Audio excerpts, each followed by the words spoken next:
Worthless unemployment statistics. Let's have a look.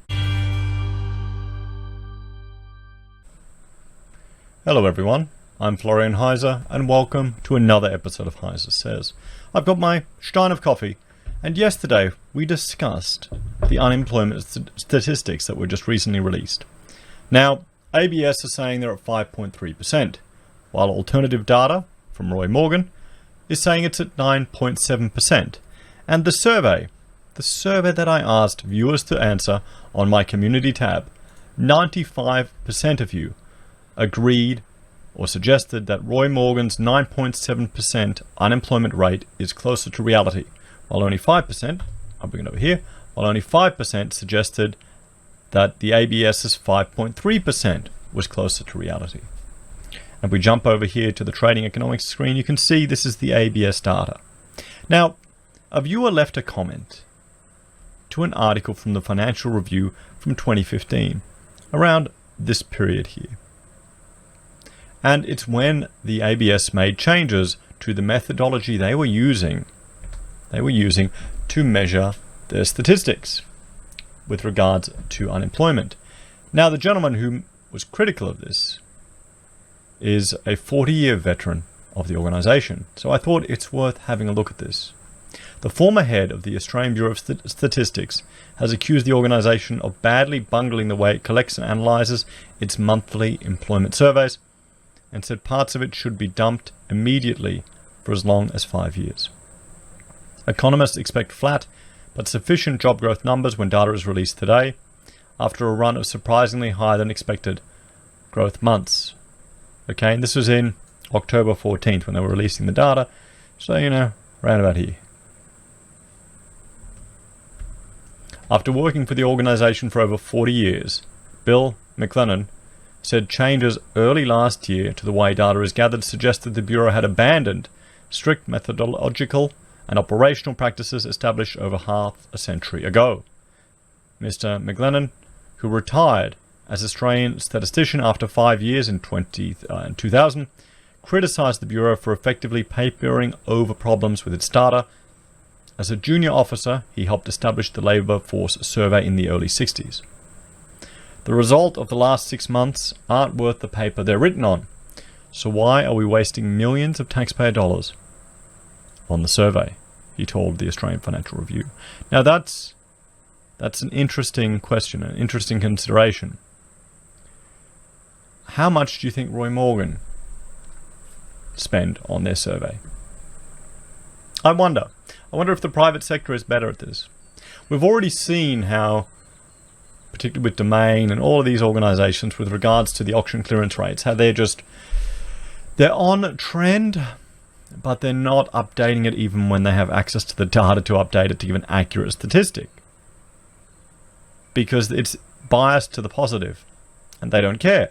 Understandably, because it'll be better for their business. If it's a higher number, people think there's more activity.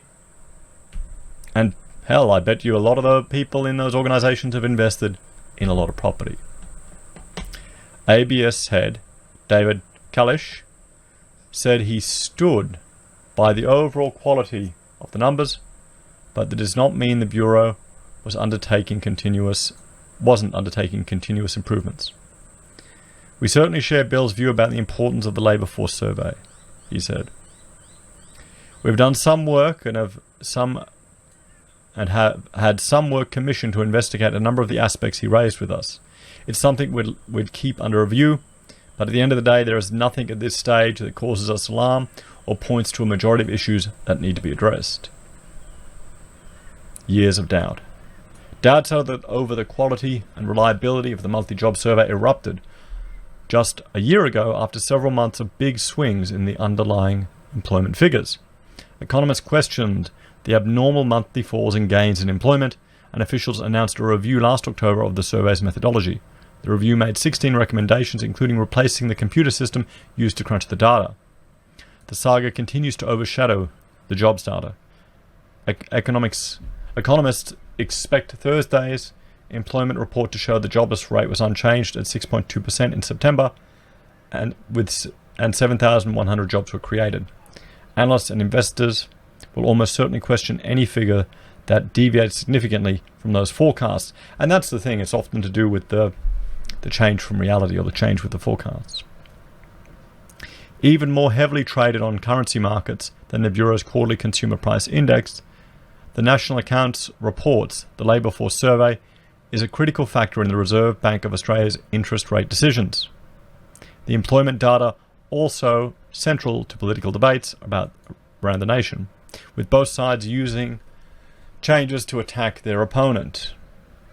However, doubts about their credibility mean that policymakers, both the Treasury and particularly the Reserve Bank, have moved towards relying on private sector measures such as the ANZ job ads, National Australia Bank's Business Condition Survey, and alternative indicators such as welfare payments to gauge the strength of the labour market.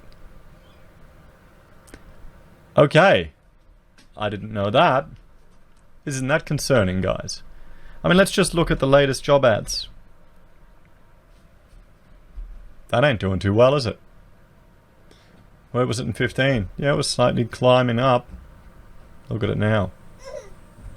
The Jobs Survey is one of the Bureau's oldest and consumes around 6%, or 14 million of its annual budget, making it among the most costly. So the results are crooked. Mr. McLennan, who recalls driving around Western New South Wales in a Land Rover during the 60s as the survey was being established, and who headed Britain's Statistics Bureau in the early 1990s, slammed the ABS's decision to change its questionnaire without doing the due diligence of a parallel survey using the old methodology to gauge the impact of the adjustments. That is actually quite shocking. It seems ludicrous that you wouldn't do that, particularly with the amount of money that they're spent investing in this thing.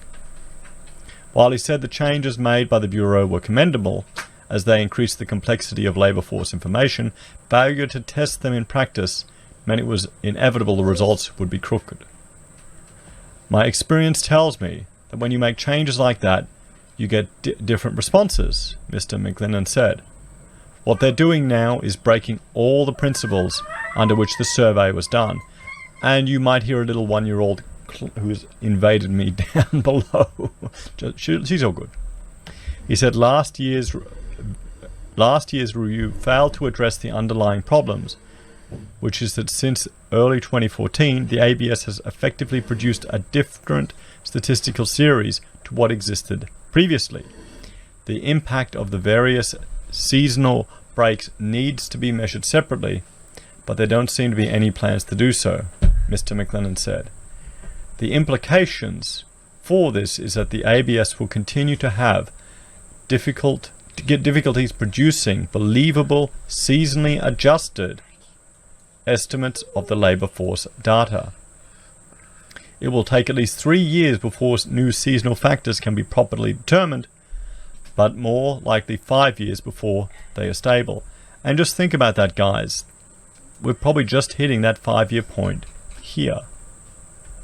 Mr. McLennan said if funding constraints at the Cash-Strapped Bureau didn't allow for testing, something the Bureau had suggested before estimates hearings, the changes should never have been implemented.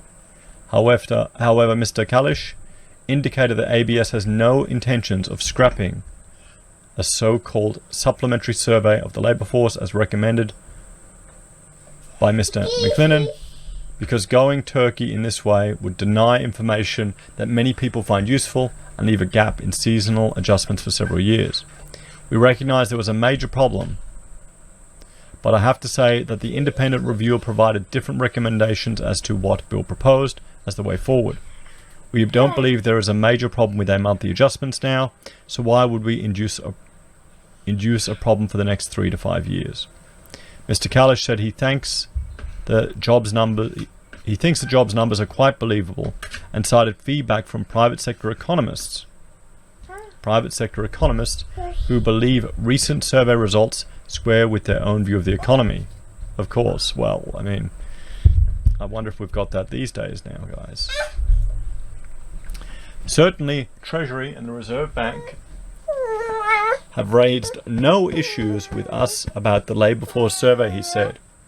On another matter, late on Wednesday, and almost months since Prime Minister Malcolm Turnbull was sworn in, it is still unclear who has ministerial responsibility for the ABS. Well, that just shows you how dated this article is, guys. But I think it's a good indicator of some of the changes that have been happening at the ABS in the past. And maybe we can question what's going on here with their statistics. What do you think, Odelia? What do you think? Well, guys, thank you for watching. Let me know your thoughts and opinions in the comments below. Please like, share, and subscribe to the channel. If you're a fan and want to help us produce more content, there's several ways you can. You can support us on Patreon. You can join the channel on YouTube. You can also use our affiliate links at Independent Reserve or Kucoin for the crypto traders, Amazon or eBay for your consumer purchases. We also have Pocket Squares, our own merch made here at HeiseSays. I have to stand away because she's going to press all the buttons and things. And finally, PayPal if you want to contribute that way. Don't grab for the microphone. No, don't. This is why you don't work with children. Anyway, guys, take care, and I will see you all next time. Bye for now.